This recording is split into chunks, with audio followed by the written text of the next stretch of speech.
and welcome back to our Konti Cancer, a journey of hope and heal. Okay guys, so kali ni kalau you guys perasan kita ada props baru, Alhamdulillah. Ada perkembangan daripada sebelum ni, dari episod berapa ni kan. Okay, but today saya macam biasalah. Nampak sebelah saya ada guest kan. So you guys tak pernah nampak lagi guest ni. Maybe orang sebelah saya nak kenalkan diri dulu sebelum saya terangkan topik kita hari ni. Okay, hello and good morning. My name is Doa Ilhani. I am the in-house trainee counsellor here at MAKNA. Joining, and thank you so much for having me today. Thank you.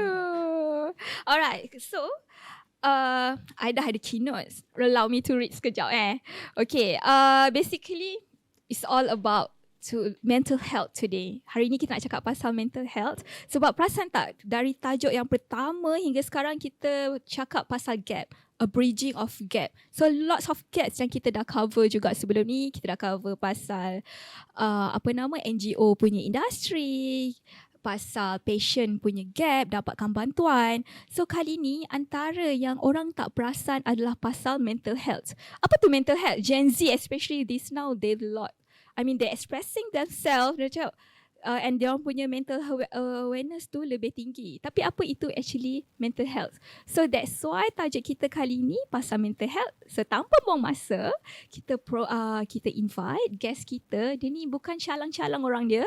Dia adalah clinical psychologist. Okay, sila terangkan. Hi.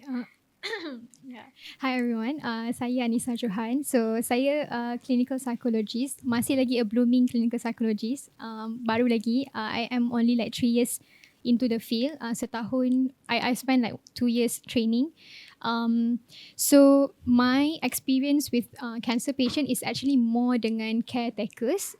Tak berapa banyak dengan cancer patient, because kebanyakannya cancer patient dia akan di-refer kepada counsellor ataupun psychologist dekat hospital lah kan. So saya lebih banyak support caretakers.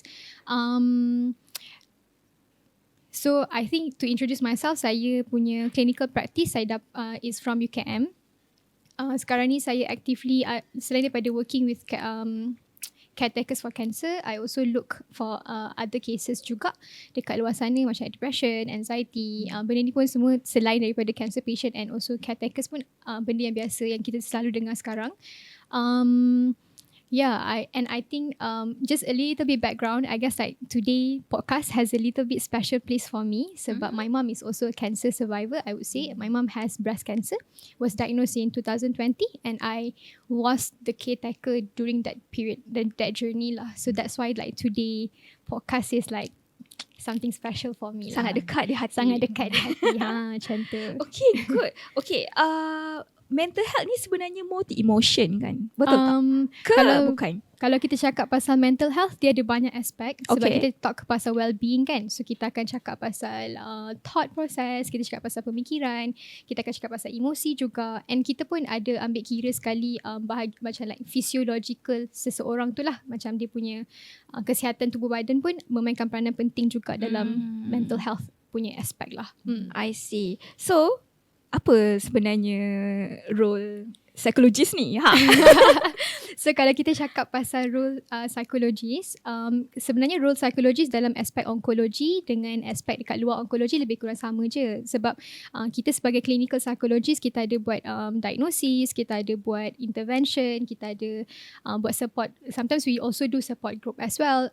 So kalau dalam aspek onkologi pula, dia lebih kepada macam kita buat assessment kepada pesakit-pesakit kanser yang berkemungkinan besar ada risiko untuk develop masalah-masalah kesihatan mental. Contohnya macam depression, contohnya macam anxiety, kebimbangan macam tu kan.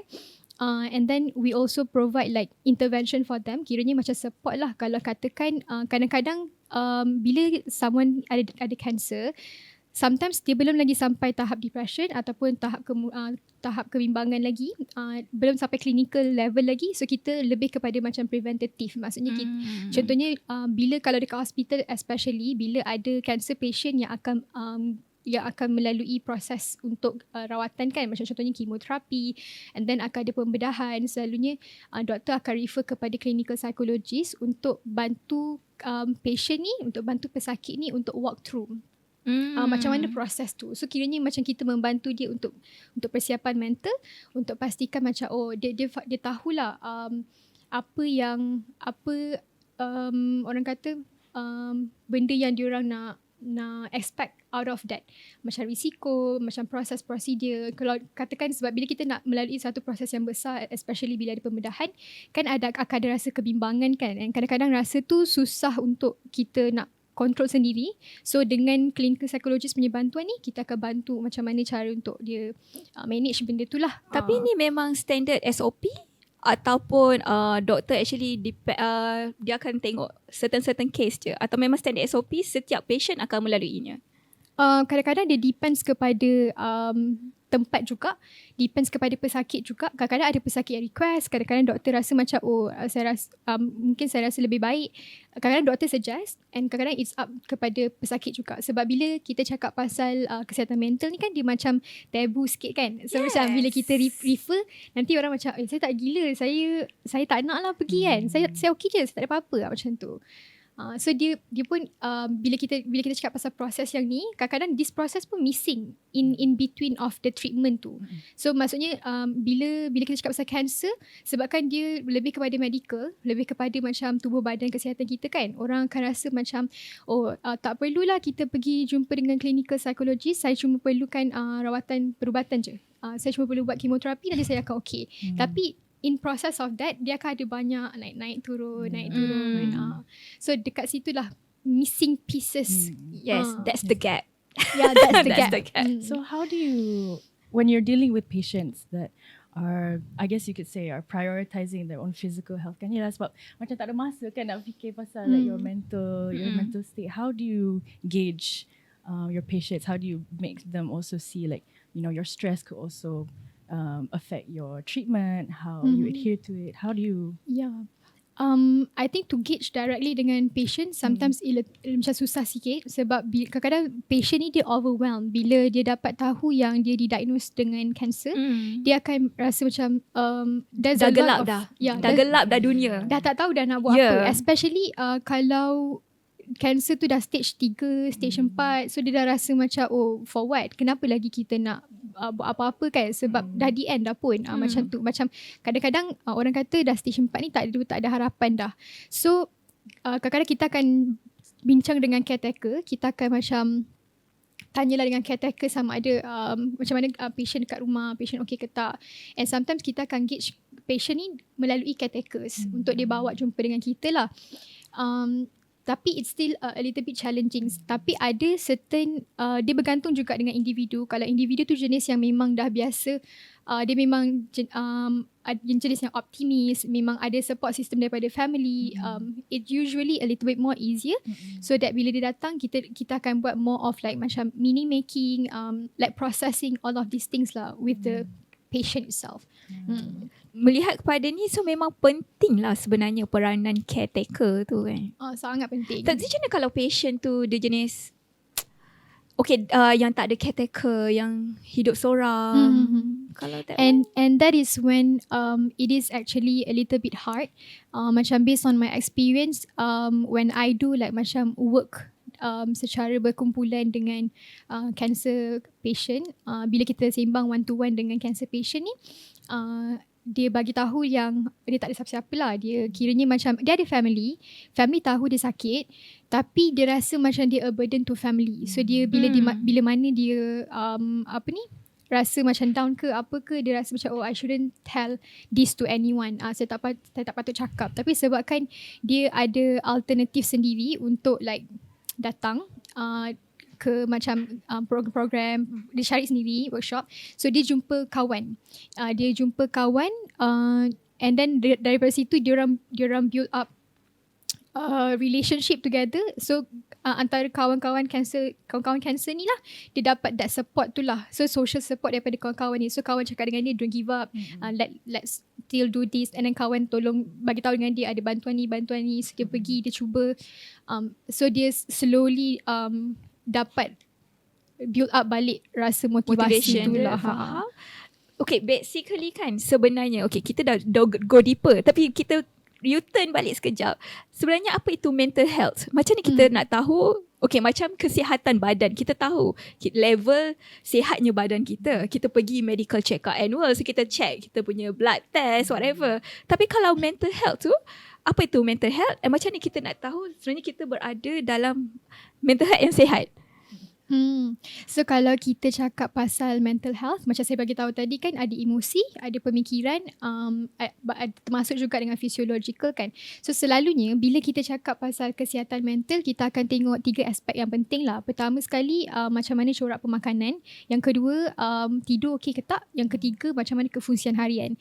So sebab bila kita cakap pasal kesihatan mental ni, kalau katakan ada overthinking tu benda biasa. Kita semua ada overthinking. Me myself pun overthink juga.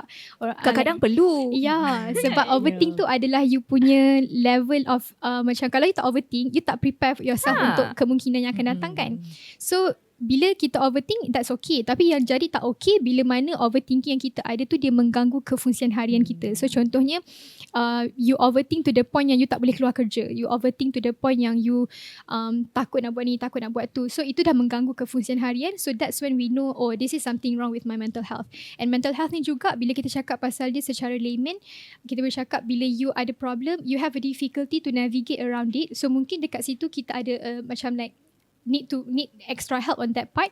So that's when you know that, oh okay, actually my mental health is not at a good state lah. So kiranya having a good mental health meaning that you have a good you can manage you punya daily function, you punya daily challenges. You boleh navigate through life, you boleh give meaning to life. You boleh macam support people around you, you can like connect with your people. So when you don't have all of this, that's when you know that maybe it's a sign for you to seek for help.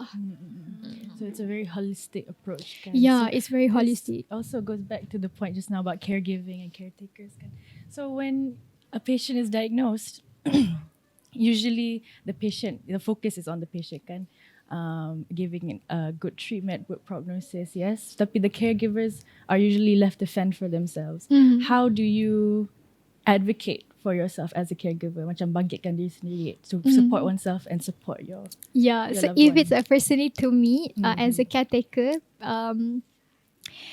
the things that I'm noticing masa my mom was diagnosed, actually the whole family, we didn't talk about it, we avoid it because we are scared of the consequences lah. So when it first happened pun, when my mom first told me that, oh, I have cancer, I remember clearly it was like during my class. I was tengah online class, my mom balik daripada hospital, and then my mom macam like just put like the result there, and I asked her like macam, what's the result kan? So I was to online classes, so kita mute. Lepas tu my mom said that, oh, tak ada apalah, okay je. My mom cakap macam tu. So she's avoiding from telling that. So and then my mom said kat situ juga yang dia it is cancer, like the lump in the breast tu cancer. So I was like in class, so I said, oh okay. So it's like there's a lot of emotion inside, tapi I like kind of like hold it because I felt that macam I couldn't show that I am weak in front of my mom. Sebab kalau I scared, my mom is even more scared kan. So I think to advocate yourself as a caretaker untuk macam like to come back strong, it's actually a little bit hard. Tapi one thing that I learned from the experience, caretaker is more on like macam surviving, that you need to continue moving forward. So that's when caretaker tak perasan pun sometimes they go through burnout, because they just felt that macam, oh, I couldn't like collapse, because at the end of the day kalau I collapse, how about the patient? So I think maybe I'm not sure, maybe most of caretaker out there pun ada the same experience as well. You felt that macam, oh, I shouldn't be the weak one, I should be like the one who pull this up. I kena pull my parents ke or whoever yang ada cancer to go and seek for treatment, sebab I am the one yang capable now, they are the one who needing help kan. Tapi kan, sorry doa. I myself, okay, I'm not a family saya alhamdulillah tak ada cancer lah. I'm more to caretaker of my parents yang agak berusia lah. From my POV pula as a caretaker jugalah ni kan. Okay, nak jadikan burnout tu one thing. Second, bisa you kata kita kena be strong, whatever. Tapi macam ni kita nak as a caretaker ni kan nak face yang kadang-kadang kita tak faham the patient itself tu punya attitude ke behavior macam tu. Kita faham dia sakit, dah tentu dia tengah facing the sakit kan. Dia dah tak ingat dah orang luar kiri kanan ni. Kalau dia kata offended pun, kita caretaker ni sebenarnya tak kisah. Tapi kalau dah everyday dia rutin, ataupun kita rasa caretaker kita dah do our best tapi tak rasa dihargai, ataupun rasa kita dah asyik spend time to them, kita tak ada masa untuk kita. So how to cope this kind of scenario? Contoh. Yeah, I guess benda tu normal. I always like normalize the fact that bila ada satu family members yang sakit ataupun family members yang macam a little bit like dah berusia ke contohnya kan, bila kita jadi caretakers, bila satu family member didiagnose dengan sesuatu penyakit, tak kira lah cancer ataupun chronic illnesses, we need to admit that when the diagnosis is given, masa tu memang the dynamic of the family akan berubah. So kiranya macam orang yang sakit tu akan started to rasa macam dia akan berperang dengan rasa I am a burden to the family, while like the others berperang dengan rasa macam I already tried my best, is it not enough? So bila dua ni berjumpa like match macam tu, dia jadi macam power struggle. So kadang-kadang yang sakit ni dia macam tak nak bantuan sebab dia rasa macam I can do this, like kenapa you cakap I tak boleh buat. Tapi kita yang jadi caretaker ni pula rasa I cannot let you do this, sebab kalau I biarkan you buat benda ni, jadinya I ni selfish lah sebab suruh you buat kerja rumah ke apa-apa kan. So dekat situ sometimes bila kita tahu orang sakit, kita start to ada tendency of macam sometimes baby the person, sometimes macam controlling a bit. You cannot do this, you cannot eat this, you cannot eat this. Tapi like the person yang sakit tu pula dia punya mindset macam kalau I nak mati, I mati je lah. Kenapa you tak bagi I makan kan? So as a caretaker, I think of course macam maybe it's not fair to say that sabarlah and macam biasa orang cakap lah sabarlah dia macam mana kan. Sebab kita tak rasa kan. Betul, kita tak tahu rasa macam mana sakit tu. So bila orang kata sabar tu, kita jadi sakit hati. So kita rasa macam aku tak cukup sabar ke macam tu kan. Tapi the thing is, bila like the person yang sakit tu marah kita, sometimes it doesn't come from the person yang sakit tu lah. Sometimes they come from the fact that dia rasa macam life dia dah hopeless dah, life dia dah macam tak ada meaning. I have a lot ahead to plan, tapi tiba-tiba this happen. So I am angry at myself. Maybe the person is going through grief juga, to like macam loss of the things that they lost dalam life dia, loss of ability, ada banyak kan. So bila dia grieving, sometimes tak boleh nak cakap yang kita grieve. So bila orang yang sakit tak boleh cakap dia nak grieve, dia akan express in a way that macam attitude lah. So as a caretaker, the way how we handle this is that understanding that there's a process that they are going through. Macam dia tengah maybe go through grief, maybe dia tengah go through denial stage, maybe dia tengah go through anger stage, maybe dia tengah go through depressive stage. So ada stage dia yang dia tengah lalui. Then sometimes whatever that they say, it doesn't mean to put you down kita. Put you down as a caretaker. So bila sesuatu macam bila benda ni berlaku, bila cancer ni jadi to one family, it's also macam a shift of perspective juga dalam family tu lah. Change of mindset, change of the way how you view things. Okay. So this kind of goes into resilience, right? Self-reliance. Can you describe an experience that you've had maybe as a caregiver, or you've seen your mother go through, where her resilience, her semangat diri sendiri was the most prominent? I think when I look at my mom masa dia didiagnosed with cancer, I didn't see her shed any tears. Sebab I rasa maybe she feels that macam kalau dia cry, then like her daughter is a crybaby, so her daughter will cry even more. And then like she didn't even like show that she's sad in front of my siblings. But I know that she's grieving like internally lah. If I see my mom, I felt that she is actually the most resilient person I ever see as a cancer patient. Tapi macam because she has religion, that's when dia punya resiliency to been built up. So I believe that she go through that phase of depression. I believe because she has to remove like one of her breasts kan. So she did tell me that macam okay, I have to remove one of my breasts, and then she even said to like macam her breast, she said to her breast macam dia cakap like this is going to be like the last time that I will have this. Thank you for everything that you have done towards me, towards my Your daughter. mother very positive. So it still take me quite some times to process this. So bila dia cakap dengan tubuh badan dia sendiri yang dia akan buang benda tu, and dia bersyukur dengan benda tu, I think before this I thought that macam most of cancer patient dia akan macam like maybe go into depression like for a long time. Tapi actually no, bila you witness sendiri the patient to right in front of your eyes, some of them still have like the willingness to live. Some of them still fighting for their life, and I think like the most resilient person in this world is actually those who actually have cancer, because they know that there's a hope. They know that macam there's a treatment that they can go through, and they will do everything that they can do in order for them to make sure that they try their best.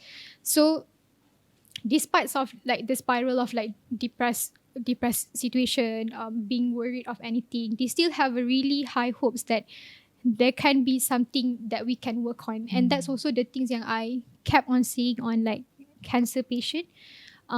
Yeah. So while you're talking about your mother's surgery, right? Her surgery, right? When you're dealing with patients who are about to go through surgery, and you know, dalam budaya kami macam the most common thing that we hear is like, especially with breast cancer, when removing it, it's always wanita mesti kena ada dua. You know, how do you tell the patient or like help the patient come to terms with having to lose such an important part of themselves? I think when you lost a certain part of your body, be it like a woman part ke or not a woman part, it's still a loss. Like whether macam contoh kalau you kata let's say you ada cancer tulang, you kena potong tangan, contohnya, you still lost part of your body. So bila you lost part of your body, you also lost part of your identity, because that used to be your hands that you do something, and that used to be like the symbol that symbolize woman kan. At the end of the day, whatever that you lose, it is coming back to remember that you are not losing your identity as a person. You still are capable of something. You still can bring some meaning to life. So it is when there's something lost from your body, that's when the work of like finding yourself back, redefine back yourself. Kalau before this, maybe we define ourselves with like the parts of body we have, but losing it doesn't make you lose yourself. Losing it doesn't make you lose the meaning of you, who you are entirely lah. Okay, sebenarnya lah kan, I would like to ask, okay, kita boleh cakap secara teori in terms of this, tapi orang yang really facing the problem, apa dia kena buat actually? I think in this situation, if like you yourself is a cancer patient, and then is this in contact of like losing the part? No, as long I mean dia facing the roller coaster of emotions lah. Macam tu. Tak kira lah dia baru diagnose ke, atau dia kena buat mastectomy, kena remove all anybody ke. These are the things that I usually like try to advocate people on. Like when you go through all of these things, you tak boleh kecualikan emosi daripada datang dalam proses ni. So you tak boleh nafikan emosi yang datang tu. So bila benda macam ni berlaku, sebenarnya apa yang kita boleh buat yang paling baik is actually to allow the emotion to come to the surface and to experience it and to acknowledge that there's an emotion to it. Sebab bila I think I always hear these things juga, bila someone kena diagnosed with cancer, people will say, oh, it's okay, everything will be fine, there's a treatment, but the thing is, what if something is not okay? What if it's not going to be okay? And what if I am not okay? So, and that's okay. The what if that you are not okay, that's okay. What if you are going to be sad for quite some time, that's okay. What if I'm going to be sad after removing it, that's okay. What if I'm going to like grieve for it for a really long time, that's okay as well. So emphasizing with the fact that having emotion is not really a bad thing, not really like a weak thing, but it's just a natural things that happening to us because we are experiencing something. So acknowledging that emotion is there, and as a caretaker juga, we did not say that dah lah tak payah nak sedih-sedih sangat, instead of saying that, buat je lah treatment tu. selalunya kan orang cakap macam tu kan, go through je, everything will be fine, you don't have to think about it. So allow it to happen lah. Like macam if like the person is sad and wanted to talk about it, let's just be there and sit and listen je. Sometimes you might not be able to say something pun. Sometimes you macam apa yang nak cakap kau dah sedih ni. Sometimes kita just duduk situ and kita just dengar je pun dah okay dah. Betul sebab kadang-kadang bila kita kerja MAKNA kan, so kita involve dengan pelbagai cancer patient lah.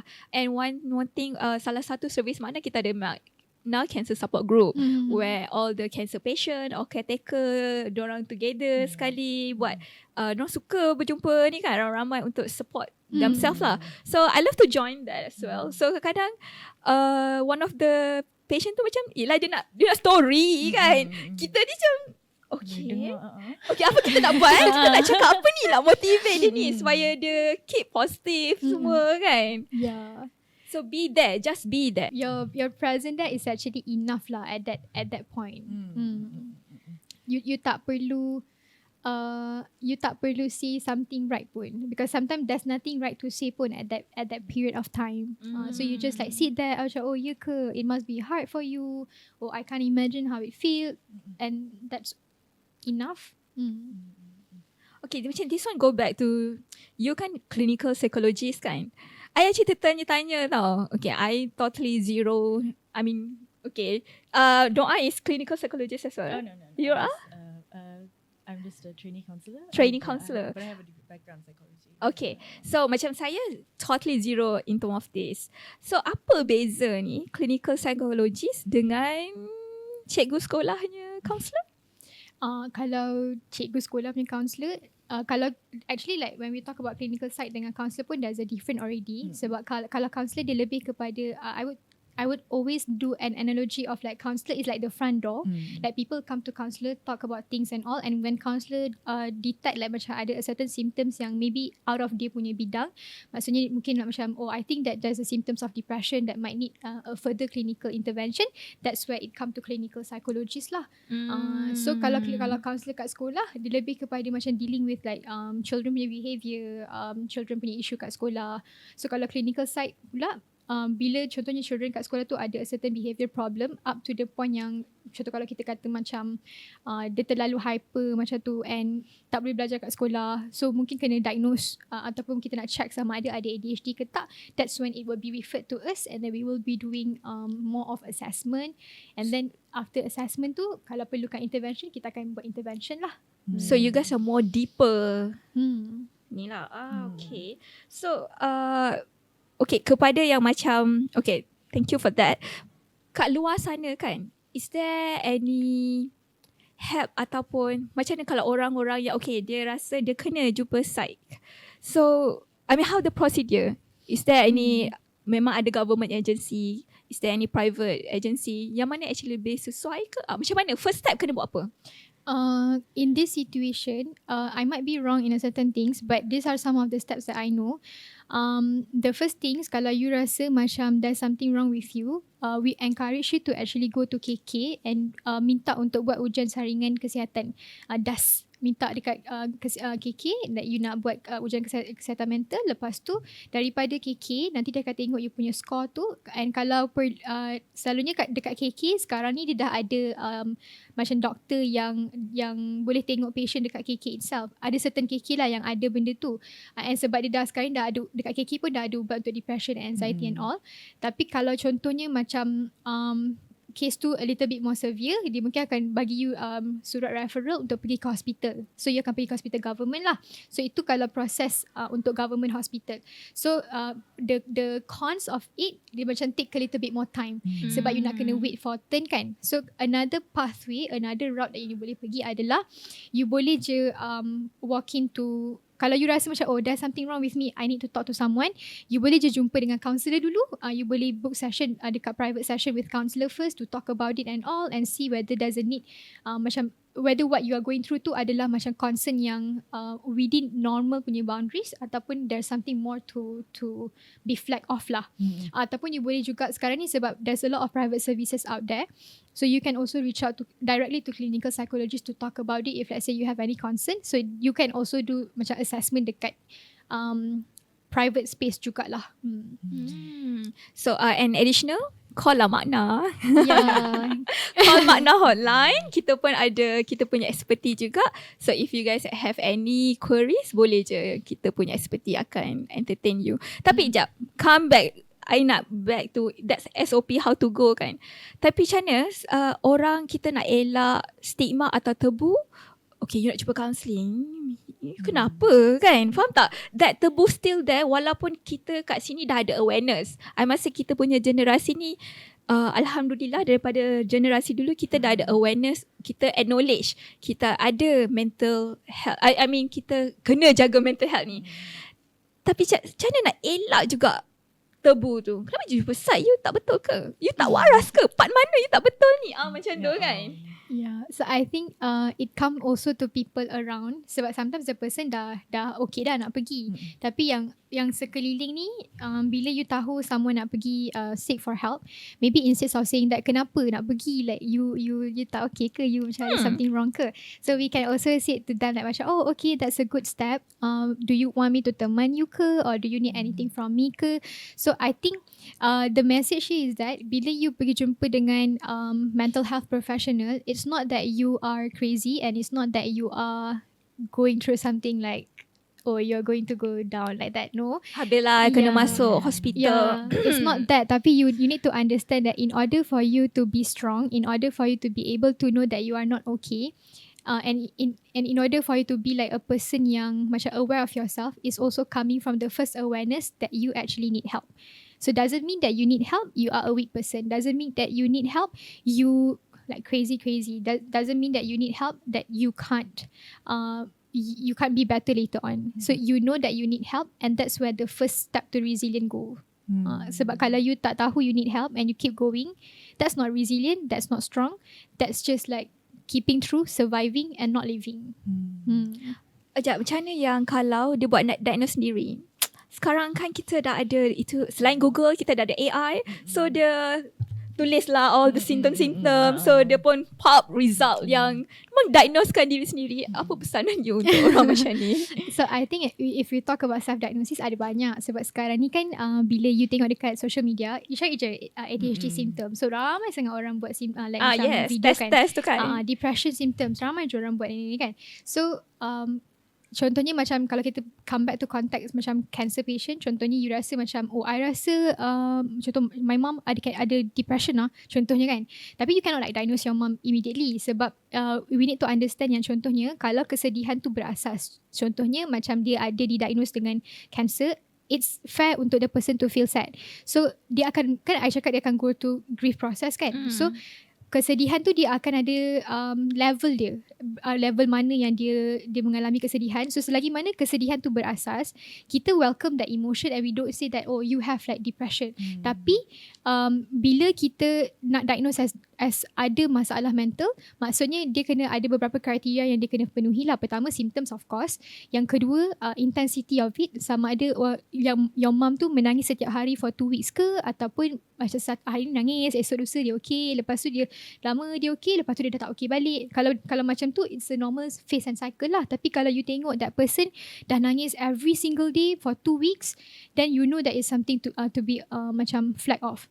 And then contohnya like macam the intensity, the durations, setiap hari for 2 weeks, and then ada gangguan tidur, hilang appetite, and that's consistent sampaikan dia mengganggu kefungsian harian. So that's when we are going to flag as like macam, oh something is wrong here. So it's not easy to like diagnose. There's a lot of like steps to it. Like we kind of like need to understand berapa lama dah, macam mana how intense, macam mana dia ganggu kefungsian harian. So it's not as easy as just because you have symptoms, oh I have this. It's very dangerous lah actually. Sebab kalau we kept on like self-diagnose ourselves, then it felt that macam kita apa tu orang kata, dismiss those people yang really have it lah. Sebab it's actually, it's not as what you think. It's more than that. So would you say that's like the biggest misconception surrounding mental health and cancer? Would you say that would be the case? Come again? Would you say that that's the biggest misconception that a caregiver or a patient goes through when diagnosed with? Yeah, because I think even research has said that bila you kena diagnosed with cancer, dia memang akan come along with the feeling of worried, anxiousness, rasa sedih. Tapi sometimes we need to give space for it to be there. Tapi if it has been like for quite some times, for a really long time, and it doesn't like go down, even with support system, it doesn't like getting better, then we know that the person is actually going through more than just sadness. Well, sekejap je dah more than 35 minutes ya kita on live sekarang. And banyak lagi actually kita nak cakap. Maybe kita boleh buat lagi next episode untuk sambung benda ni. Tapi before kita wrap up of the day, do you have anything to say? Pesanan ke apa ke? So, I think pesanan for everyone. I'm going to take a little bit more time for pesanan because I think this is very important. To everyone out there who's actually going through something, who's going through whether you are a cancer patient ke, caretakers ke, or anyone out there, if you feel that something is wrong with you, then that's means something wrong with you. There's no problem that is too small. There's no problem that is too big. If it's big for you, it's big for you. So reach out for help. Sebab when you go through this struggle, it's not just a thought, it's not just an emotion. It is like it's the same macam kalau you demam, you perlu jumpa doktor, you perlu kena check, you kena like talk about it and have medication. It's also the same. If you think your thought is something wrong, if you think that your emotion adalah something you tak boleh nak go through, then that's mean you need help for that.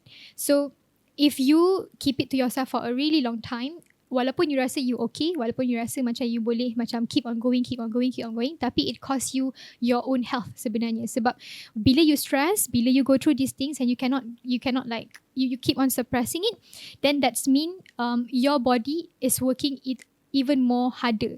All of your cell in your body akan work lagi kuat and come to a point your cell in your body akan collapse. Bila dia collapse, that's when it's like too late to actually reach out for help, and it will be much more difficult at that time. So when you know the early sign, get help, and you have more hopes to be better lah, and you can like find meaning after those diagnoses, even though you get diagnosis later on lah. So don't be afraid of diagnosis because it's not the end, it's just the beginning of it lah. Doa? Alright, just together what was said. Self-care is not selfish, regardless if you are a patient or a caregiver. Remember to advocate for yourself and your health, and no problem, like Anisah has said, no problem is too big, too small, and there's no such thing as anything being too late. Alright, wah, hebatnya you guys punya wrap up of the day tu. So, I pendek kan, like I sangat suka bila you cakap macam ni. It's okay to not be okay. So go, jangan rasa takut, pergilah seek for help, find ataupun cari your colleagues ke, your kawan yang you percaya, to at least you ada seseorang untuk you share your emotions. And it's okay to feel what you feel, and seeking help bukan menandakan anda lemah, tapi itu adalah satu kekuatan. Alright, okay, I think that's all for today. See you in next podcast. Jangan lupa like and share, follow our podcast, okay? Ciao.